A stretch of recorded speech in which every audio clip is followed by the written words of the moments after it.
بسم اللہ الرحمن الرحیم۔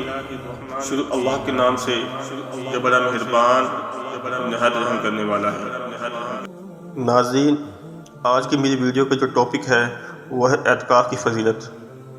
حضرت عبداللہ بن عباس رضی اللہ تعالیٰ عنہ سے روایت ہے کہ رسول اللہ صلی اللہ علیہ وسلم نے اعتکاف کرنے والوں کے حق میں یہ فرمایا کہ وہ گناہوں سے بچا لیتا ہے اور نیکیاں اس کے لیے جاری کی جاتی ہیں، ایسی نیکیاں جس کے عام طور پر نیکیاں کرنے والے ہر قسم کی نیکیاں کرتے ہیں۔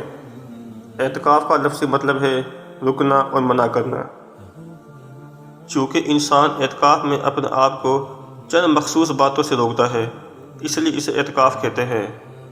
اعتکاف رمضان المبارک کے آخری عشرے میں ہوتا ہے، یعنی 20ویں روزے کی شام کو غروب آفتاب سے شروع ہوتا ہے اور عید کا چاند نظر آنے پر ختم ہو جاتا ہے۔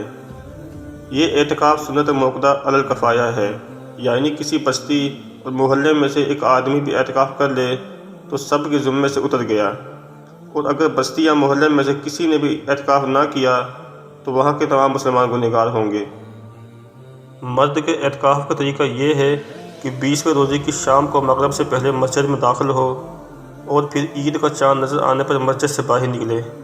اسی دوران کھانا پینا، سونا جاگنا، پڑھنا لکھنا سب کچھ مسجد کے اندر رہ کر کرے گا۔ البتہ ضروری حاجات کے لیے مسجد سے باہر نکل سکتا ہے۔ اگر بغیر عذر کے ایک لمحے کے لیے بھی باہر نکلا تو اعتکاف ٹوٹ جائے گا۔ عورت کے اعتکاف کا طریقہ یہ ہے کہ وہ اپنے گھر کے کسی کمرے میں یا کسی کمرے کے ایک مخصوص کونے میں ٹھہر جائے، وہیں کھائے پیے، وہیں سوئے، صرف ضروری حاجات کے لیے اپنی جگہ سے باہر جا سکتی ہے۔ اعتکاف کی حالت میں بالکل خاموش رہنا ضروری نہیں۔ اعتکاف کی حالت میں بالکل خاموش ہو جانا اور خاموشی کی عبادت سمجھنا مکروہ ہے، لیکن فضول باتیں کرنا بھی مکروہ ہے۔ بس دین کی باتیں کرنے اجازت ہے۔ اب یہ بات بھی سامنے رکھنی چاہیے کہ اعتکاف کی حالت میں کیا کرنا چاہیے، تو اس میں عام حضرات کے لیے یہی مناسب ہے کہ وہ جو بھی نیک کام ہو وہ کریں، مثلا نوافل پڑھیں، قرآن حکیم کی تلاوت کریں، درود شریف کثرت سے پڑھیں اور اچھی کتابوں کا مطالعہ کریں۔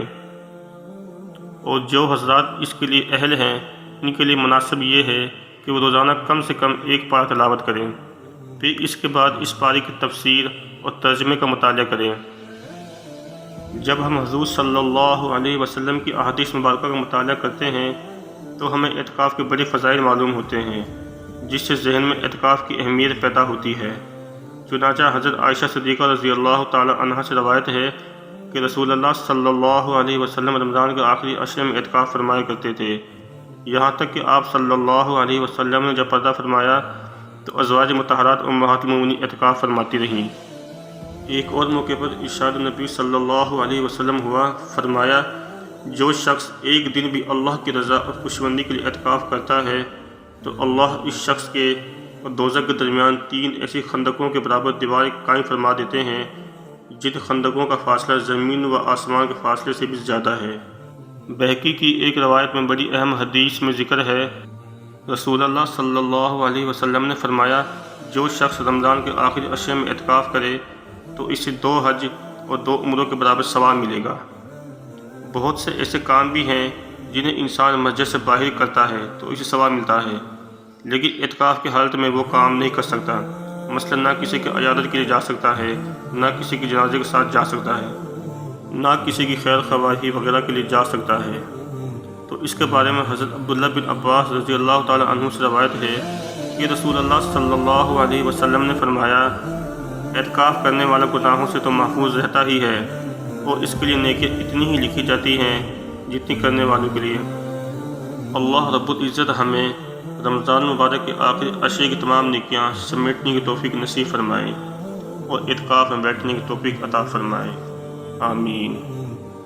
ناظرین، میری ویڈیو اگر آپ کو پسند آئی ہو تو پلیز لائک، کمنٹس، سبسکرائب اور شیئر کرنا نہ بھولیے گا۔